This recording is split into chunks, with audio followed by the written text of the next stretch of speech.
समस्त मातृशक्तियों भाई बंधुओं सादर जय श्री कृष्ण। आज आपको हम बताने जा रहे हैं पाप मोचिनी एकादशी का शुभ मुहूर्त, पूजा विधि और इसकी पुण्यदायिनी व्रत कथा।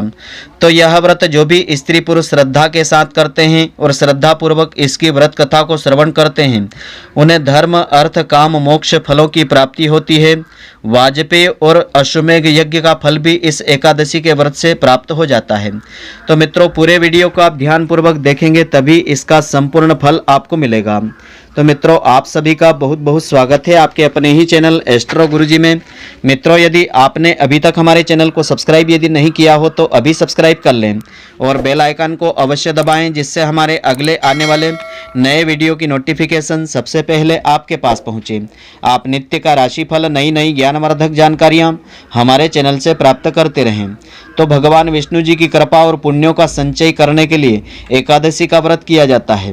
व्रत और उपवास में अंतर होता है। किसी भी व्रत में प्रचलित परंपरा के अनुसार सागार फलाहार आदि लिए जा सकते हैं, परंतु उपवास अधिकतर निराहार ही किया जाता है। इसका अनंत गुना फल प्राप्त होता है। एकादशी के दिन प्रातःकाल पवित्रता के लिए स्नान किया जाता है। फिर संकल्प की विधि के अनुसार आगे आपको कार्य करना चाहिए। इस दिन दोपहर को संकल्प के अनुसार स्नान करने से पहले अपने बदन पर मिट्टी का लेप आपको अवश्य करना चाहिए और इस प्रकार से आपको प्रार्थना करना चाहिए कि हे वसुंधरे, तुम्हारे ऊपर अश्व और रथ आदि चला करते हैं। भगवान विष्णु जी ने भी वामन अवतार धारण करके तुम्हें अपने पैरों से पहले नापा था। तो हे मृतिके, मैंने पूर्व काल में जो भी पाप कर्म किए हैं, मेरे उन सभी पापों को दूर करने की आप कृपा करें। तो शास्त्रों के अनुसार दसवीं की शाम से द्वादशी को दोपहर तक निराहार रहने और एकादशी की रात्रि को जागरण करने पर ही सभी एकादशियों के व्रत का पूरा पूरा फल मिलता है। जो व्यक्ति एकादशी को निराहार रहता है परंतु रात्रि भर जागरण नहीं करता है, उसको उस व्रत का आधा फल मिलता है। और जो व्यक्ति एकादशी को एक समय फलाहार करते हैं और रात्रि जागरण नहीं करते हैं, उनको मात्र 1/4 व्रत का फल मिलता है। जबकि एकादशी के दिन अन्न खाना महापाप बताया है। व्रत रखने वाले स्त्री पुरुष को स्नान करने के बाद धूप दीप नैवेद्य से भगवान श्री हरि की पूजा अर्चना करना चाहिए और रात्रि को दीपदान करना चाहिए। यह सभी कार्य क्रोध लोभ मोह आदि का परित्याग करके सत्कर्म भाव से आपको करना चाहिए। इस दिन रात्रि को स्त्री से सहवास नहीं करना चाहिए, यानी विशेष करके आपको ब्रह्मचर्य का पालन अवश्य करना चाहिए। और यह व्रत मिथ्याभाषी यानी झूठ बोलने वाले, चोर, पाखंडी, परिस्त्रीगामी को नहीं करना चाहिए। और भक्ति युक्त होकर के रात्रि में इस दिन जागरण करें। अपनी अपनी शक्ति श्रद्धा के अनुसार ब्राह्मणों को दान दक्षिणा आदि देवें और प्रणाम करके उनसे त्रुटियों के लिए क्षमा याचना करें।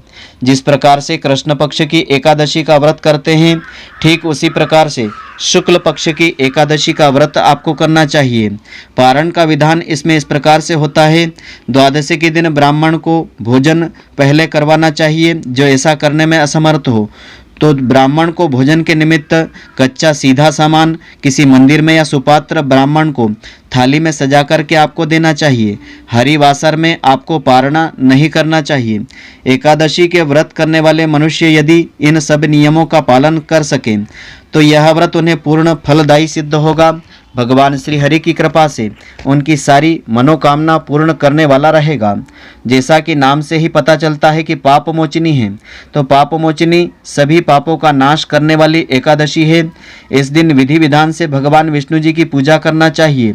मान्यता ऐसी है कि इस दिन व्रत रखने से सभी पापों का नाश होने के साथ अंत समय में स्वर्ग लोक की प्राप्ति हो जाती है। तो साल में आने वाली सभी एकादशियों में से इस एकादशी का काफ़ी महत्व बताया है। इस बार पाप मोचिनी एकादशी दिनांक 7 अप्रैल 2021 को रहेगी। इसका शुभ मुहूर्त इस प्रकार से रहेगा। 7 अप्रैल 2021 को एकादशी तिथि आरंभ होगी और 8 अप्रैल 2021 को एकादशी तिथि समाप्त होगी। पारण का समय रहेगा इस दिन 8 अप्रैल 2021 को प्रातःकाल 6:18 से तो 9:39 का समय रहेगा। इस समय अवधि में आपको इस व्रत का पारण कर लेना चाहिए। तो पाप मोचिनी एकादशी की विशेष पूजा विधि इस प्रकार से रहेगी। इस एकादशी के दिन आप प्रातःकाल ब्रह्म मुहूर्त में उठ करके स्नान करने के बाद घर के मंदिर में जाकर के भगवान विष्णु जी के सामने इस एकादशी के व्रत का संकल्प लेवें। उसके बाद पूजा करने के बाद पहले एक वेदी तैयार करें और उसके ऊपर 7 प्रकार के धान्य रखें। उड़द, मूंग, गेहूं, चना, जौ, चावल और बाजरा आदि रखें। वेदी के ऊपर एक कलश भी स्थापित करें और उसमें आम या अशोक के 5 पत्ते सजा करके रख देवें और वेदी के ऊपर भगवान विष्णु जी की एक मूर्ति स्थापित करें। इसके बाद भगवान को पीले पुष्प, मौसमी फल और तुलसी दल अर्पित करें। इसके बाद एकादशी की पुण्यदायिनी व्रत कथा को श्रद्धापूर्वक श्रवण करें। धूप दीप नैवेद्य से भगवान विष्णु जी की पूजा करें और आरती उतारें। रात्रि भर भजन कीर्तन करते हुए जागरण करें। अगले दिन प्रातःकाल भगवान विष्णु जी की फिर से पूजा अर्चना करें। किसी योग्य ब्राह्मण को भोजन करवा करके यथाशक्ति दान दक्षिणा देकर के विदा करें। इसके बाद शुभ समय में यह व्रत आप खोलें। इस व्रत में फलाहार ग्रहण आप कर सकते हैं। तो इस प्रकार से विधि विधान से इस दिन यदि आप पूजा करेंगे तो इसका अनंत गुना फल आपको मिलेगा। इस एकादशी के विशेष नियम इस प्रकार से है। एकादशी के दिन किसी से वाद विवाद करने से आपको बचना चाहिए।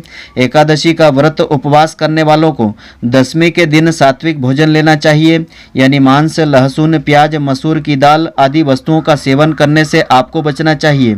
विशेष करके ब्रह्मचर्य का पालन इसमें करना चाहिए। ऐसी मान्यता है कि एकादशी के दिन घर में झाड़ू भी आपको नहीं लगाना चाहिए, क्योंकि इससे चींटी आदि सूक्ष्म जीवों की हत्या का भय रहता है, इसका पाप लगता है। इस दिन बाल और नाखून आपको नहीं कटवाना चाहिए। इस दिन किसी भी जरूरतमंद व्यक्ति को कुछ दान आपको अवश्य देना चाहिए। इसका अनंत गुना फल प्राप्त होता है और भगवान श्री हरि की विशेष कृपा मिलती है। उनकी कृपा से इस व्रत का संपूर्ण फल आपको मिलेगा। तो पाप मोचिनी एकादशी की पुण्यदायिनी व्रत कथा इस प्रकार से है।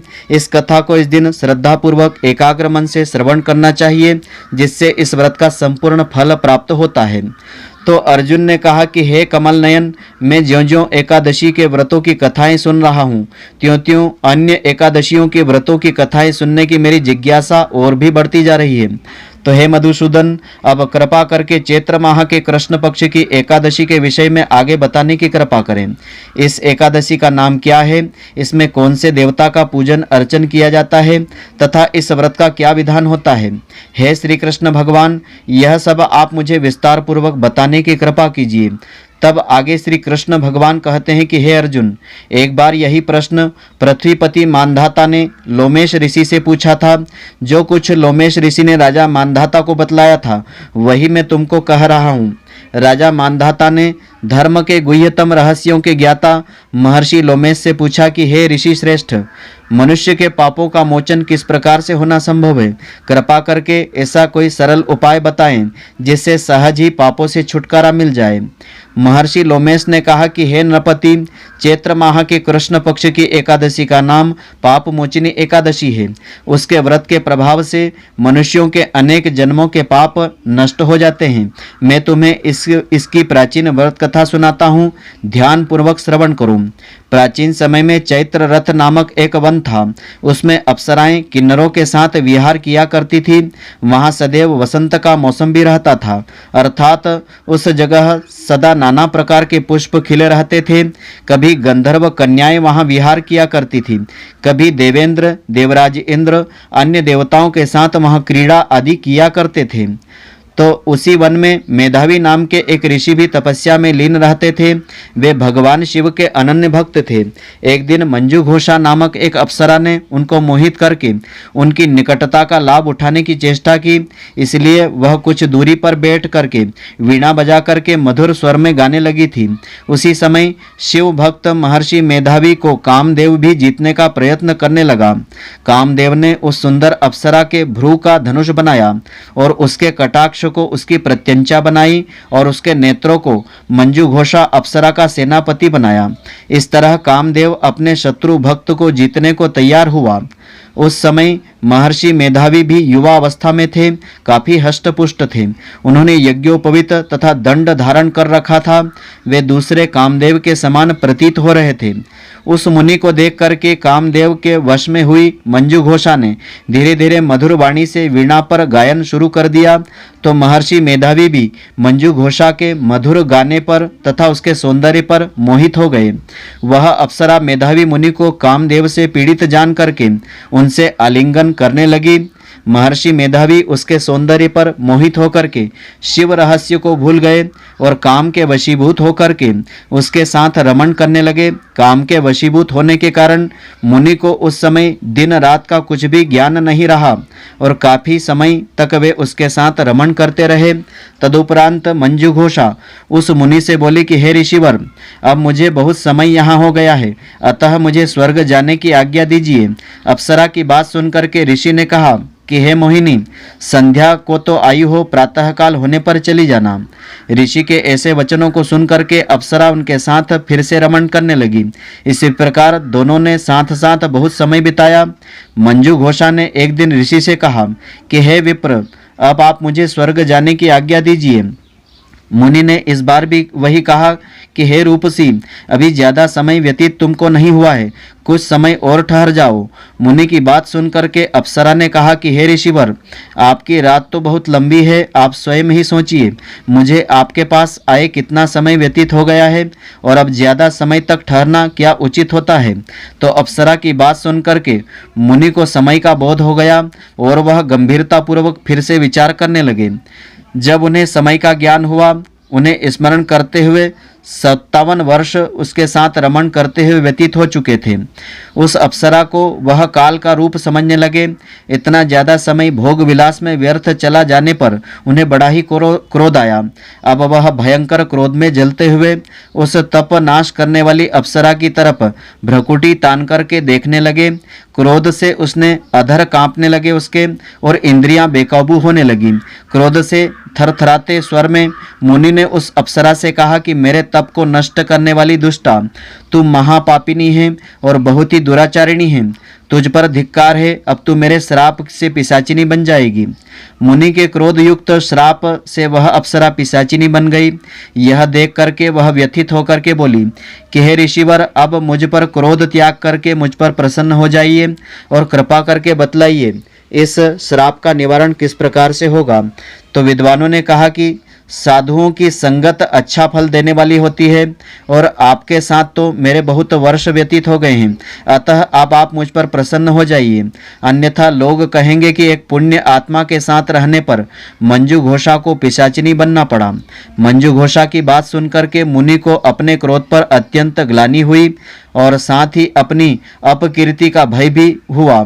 अतः पिशाचिनी बनी मंजू घोषा से मुनि ने कहा, तूने मेरा बहुत बुरा किया है, किंतु फिर भी मैं तुझे इस श्राप से मुक्ति का उपाय बतलाता हूँ कि चैत्र मास के कृष्ण पक्ष की जो एकादशी आती है उसका नाम पाप मोचिनी एकादशी है। उस एकादशी का उपवास करने से तेरी यह पिशाचिनी देह से मुक्ति हो जाएगी। ऐसा कह करके मुनि ने उसको व्रत का सारा विधान समझा दिया। फिर अपने पापों का प्रायश्चित करने के लिए वे अपने पिता च्यवन ऋषि के पास गए।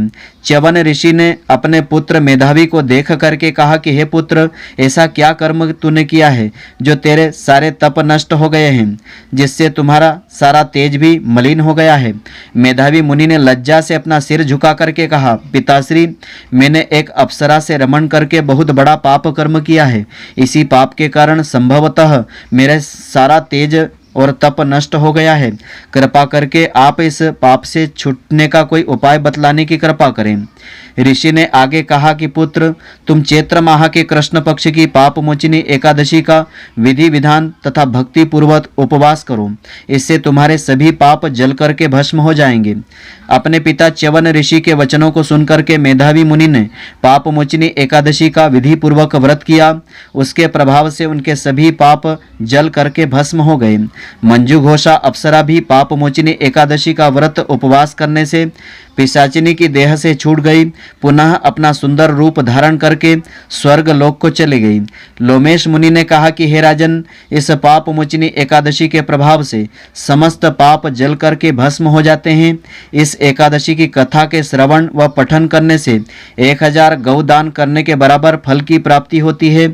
इस उपवास के करने से ब्रह्म हत्या करने वाले, स्वर्ण चुराने वाले, मद्यपान करने वाले, अगम्यागमन करने वाले आदि भयंकर पाप भी नष्ट हो जाते हैं और अंत में स्वर्ग लोक की प्राप्ति हो जाती है। तो मित्रों, आशा करता हूं कि आपको हमारी यह ज्ञानवर्धक जानकारी पसंद आई होगी। यदि आपको पसंद आई हो तो आप हमारे वीडियो को अधिक से अधिक शेयर अवश्य करें, जिससे अधिक से अधिक भक्तजन इसका लाभ प्राप्त करते रहें, इसका पुण्य फल आपको भी मिलता रहे। और आप हमारे वीडियो को लाइक करना नहीं भूलें। धन्यवाद। जय श्री कृष्ण मित्रों, फिर मिलेंगे।